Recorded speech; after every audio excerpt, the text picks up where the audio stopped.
जय श्री कृष्णा। राधे राधे। कुंभ राशि और 18 वर्ष बाद 7वां केतु। साथियों, केतु कन्या राशि को छोड़कर अभी सिंह राशि में प्रवेश करने वाला है। तो कुंभ राशि के जातकों पर इसका क्या प्रभाव पड़ेगा, कौन से शुभ अशुभ प्रभाव इस पर रहेंगे, कौन से लाभ होंगे और कैसी सावधानियां इनको रखना है, आज हम इस पर चर्चा करेंगे। साथियों, केतु अब 18 मई 2025 को शाम 7:30 पर सिंह राशि में गोचर करेगा और 5 दिसंबर 2026 तक रात्रि 9:25 तक ये सिंह राशि पर ही रहेंगे। जैसे ही केतु सिंह राशि पर आएगा तो कुंभ राशि से यह 7वां हो जाएगा। तो आपकी जन्म पत्रिका को देखें तो आपके 11 नंबर भाव में यदि चंद्रमा लिखा होगा तो आपकी कुंभ राशि बनेगी। यानी कि जिन जातकों की जन्म पत्रिका में 11 नंबर पर चंद्रमा लिखा है तो उनकी कुंभ राशि बनेगी या कुंभ राशि कहलाएगी। आज हम चंद्र राशि की बात करते हैं और अपने राशि से केतु 7वें हो जाएंगे, यानी कुंभ राशि से ये 7वें रहेंगे। इससे पहले यह 8वें चल रहे हैं और 18 मई को 7वें हो जाएंगे। ये स्थिति आने वाले 18 महीनों तक रहेगी, यानी कि केतु एक राशि में 1.5 वर्ष यानी 18 माह रहता है। तो 12 राशियों के हिसाब से यह जो स्थिति बनती है यानी 12 × 18 है, यानी 18 वर्ष पूर्व यह स्थिति बन रही थी। ये जो योग बन रहा है अब 18 वर्ष बाद पुनः यह केतु कुंभ राशि में 7वां होगा। तो साथियों, इसके प्रभाव से आपकी कुंडली में 7वें होने के जो केतु का गोचर जो होने वाला है तो इसका क्या शुभ और अशुभ प्रभाव पड़ने वाला है, इसकी आज हम बात करते हैं। क्योंकि हमें कोई भी चीज पहले से ही पता चल जाए तो हम अलर्ट हो जाते हैं, सावधान हो जाते हैं, चाहे वह अच्छा काम हो अथवा बुरा काम हो। तो इसके प्रभाव से कुंभ राशि के जीवन में बड़े परिवर्तन के जो योग बन रहे हैं, तो आप पहले से ही आप अलर्ट हो जाएं, सावधान हो जाएं। तो आइए देखते हैं कि इसके क्या प्रभाव पड़ने वाले हैं। इससे पहले एक छोटा सा निवेदन कि चैनल पर नए हैं तो सब्सक्राइब करें, बेल आइकन का बटन प्रेस करें, जिससे आगे आने वाले वीडियो का नोटिफिकेशन आपको मिले और इस तरह की शास्त्र सम्मत और सटीक जानकारी आप तक तुरंत पहुंच सके। वीडियो को अधिक से अधिक लोगों तक पहुंचाएं। अपने दोस्तों और रिश्तेदारों को भी शेयर करें, जिससे उनको भी इसका लाभ मिले और आप इस पुण्य कार्य में भागीदार बन सकें। ज्योतिष, वास्तु या विवाह से संबंधित कोई समस्या है, कोई प्रॉब्लम है तो वीडियो में दिए गए नंबर पर आप संपर्क कर सकते हैं। वीडियो में दिए गए नंबर पर आप संपर्क करें और थोड़ी सी एक नॉमिनल फीस जमा करके अपनी समस्या का कारण और निवारण दोनों पाएं। अपने बच्चों की कुंडली बनवाने के लिए, विश्लेषण करने के लिए भी आप संपर्क कर सकते हैं। बच्चों पढ़ाई में पीछे रह रहे हैं या बाहर पढ़ने जा रहे हैं तो पीआर नहीं लग रही है, या फिर विवाह योग जातक जातिका हैं, लड़का लड़की हैं, उनके विवाह में देरी हो रही है, रिश्ते आते हैं, बात चलती है लेकिन बात फिक्स नहीं हो पा रही, तो इस तरह की समस्या के लिए भी आप कंसल्टेंट कर सकते हैं। और यदि कोई पारिवारिक समस्या है, उलझन है, परिवार में अनबन है या फिर कोई गंभीर समस्या है, धन की समस्या है या कर्जे की कोई समस्या है या परिवार में व्यसन है, तो इस तरह की प्रॉब्लम के लिए भी आप संपर्क कर सकते हैं और आप उसके लिए कंसल्ट कर सकते हैं। और पढ़ाई में कोई डिग्री लेना चाहते हैं या फिर अन्य किसी प्रकार की बाधा आ रही है तो उसके लिए भी आप संपर्क कर सकते हैं। और कमेंट में हर हर महादेव लिखना ना भूलें, क्योंकि जब भी आप हर हर महादेव लिखते हैं या बोलते हैं तो आपके हृदय में शिव तत्व जागृत होता है, शिव जी की कृपा होती है और अचानक से सभी काम आपके बनने लगते हैं। आइए अब केतु की स्थिति देखते हैं। तो पहली स्थिति केतु की यह होती है कि जैसे ही व्यक्ति की राशि से केतु सातवां होता है और कुंभ राशि से जैसे ही सातवां होगा तो आपका स्वभाव थोड़ा चिड़चिड़ापन पैदा हो जाएगा, यानी स्वभाव में तेजी आती है। यदि आप संपन्न हैं तो थोड़ा सा अभिमान की भी स्थिति बनती है, यानी आप अपने आप को गर्वित महसूस करेंगे। तो इस बात का ध्यान रखें कि किसी बात का आपको गर्व नहीं करना है, अभिमान नहीं करना है। और वैवाहिक जीवन में थोड़ी सी दूरियां बन सकती हैं। यह जो सातवां केतु है यह निजी जीवन में थोड़ी सी अलगाव पैदा करता है, दूरियां पैदा करता है। तो इस बात का आपको ध्यान रखना है। और जिन लोगों की शादी पक्की हो गई है, शादी फिक्स हो गई है, तो उन्हें भी बड़े सोच समझकर थोड़ी सी बातचीत आपको करना है। और इस अवधि में विवाह के योग भी बन रहे हैं, यानी कुंभ राशि वालों के अभी 14 मई तक विवाह के योग हैं। इसके बाद 18 अक्टूबर से दिसंबर तक तो रिश्ते आएंगे, अचानक से भी रिश्ते आ सकते हैं। केतु और राहु ये अचानक से रिश्ते लाते हैं, तो परिवार की देखभाल कर लें।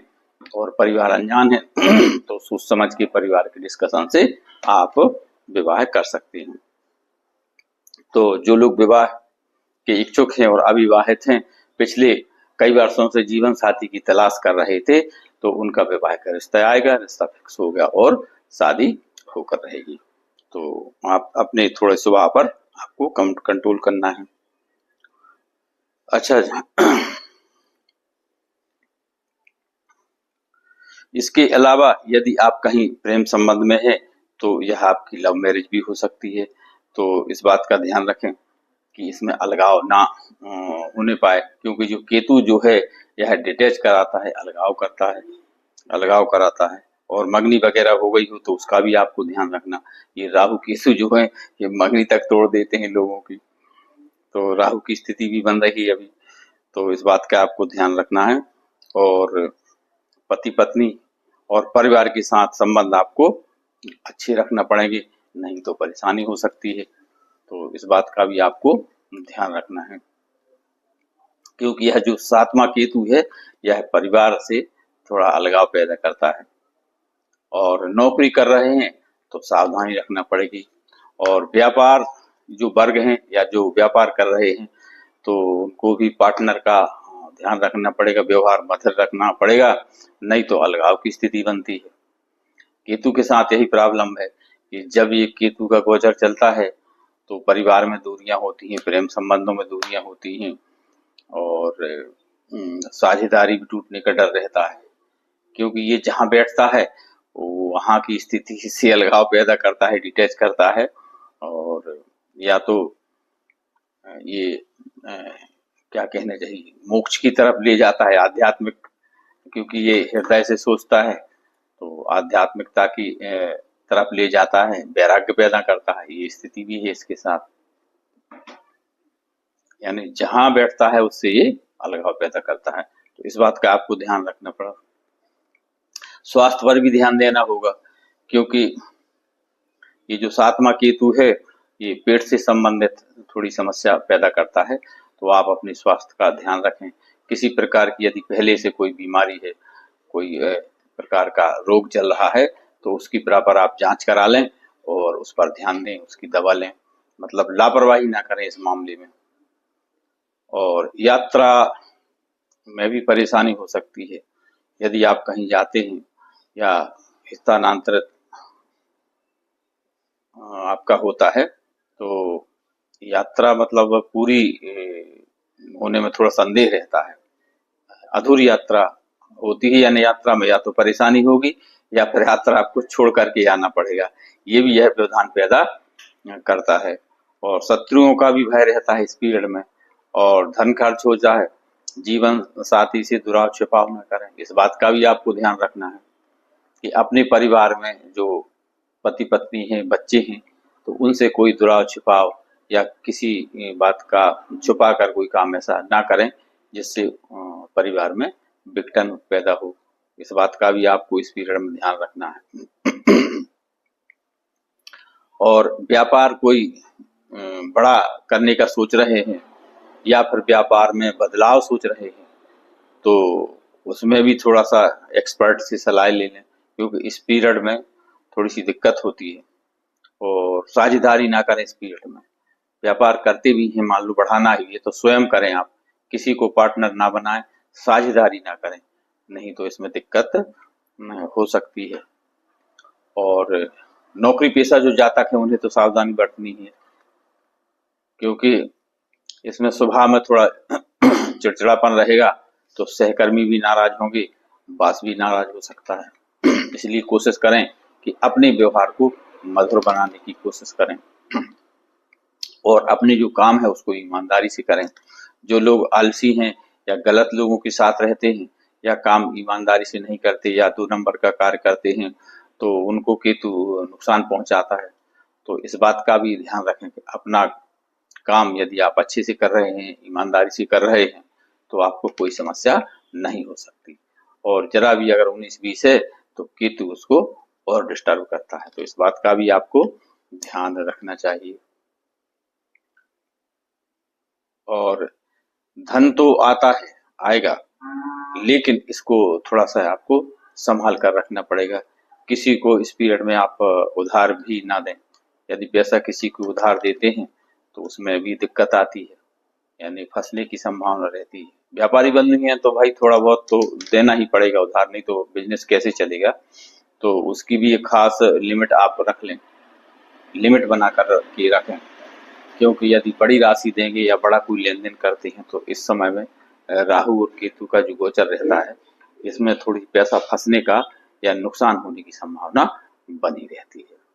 और राहु जनक जो दोष रहते हैं उसको केतु काट देता है।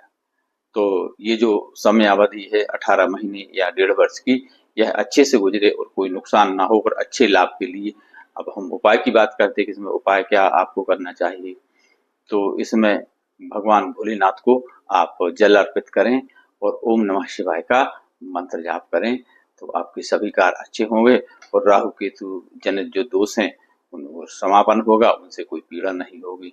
तो जय श्री कृष्णा, राधे राधे। वीडियो पसंद आए तो लाइक शेयर और सब्सक्राइब करें, अपने दोस्तों और रिश्तेदारों को भी शेयर करें, जिससे उनको भी इसका लाभ मिले और आप इस पुण्य कार्य में भागीदार बन सकें। ज्योतिष वास्तु या विवाह से संबंधित कोई समस्या है, कोई प्रॉब्लम है, तो वीडियो में दिए गए नंबर पर आप संपर्क कर सकते हैं और थोड़ी सी नॉमिनल फीस जमा करके अपनी समस्या का समाधान पा सकते हैं। और कमेंट में हर हर महादेव लिखना ना भूलें, क्योंकि जब भी आप हर हर महादेव लिखते हैं या बोलते हैं तो आपके हृदय में शिव तत्व जागृत होता है, शिव जी की कृपा मिलती है और अचानक से आपके सभी कार्य होने लगते हैं। किसी स्टूडेंट की, व्यापारी या किसी नौकरी पेशा बंधु की पीआर नहीं लग सकती है, तो नहीं लगती है तो उसके लिए भी आप डिस्कशन कर सकते हैं। बच्चों का पढ़ाई में नंबर नहीं लगता है या पीछे चल रहे हैं या कंपटीशन की तैयारी कर रहे हैं और थोड़ा 1-2 नंबर से रह जाते हैं, तो उसके लिए भी आप संपर्क कर सकते हैं। तो जय श्री कृष्ण, राधे राधे, ओम नमः शिवाय, हर हर महादेव। धन्यवाद।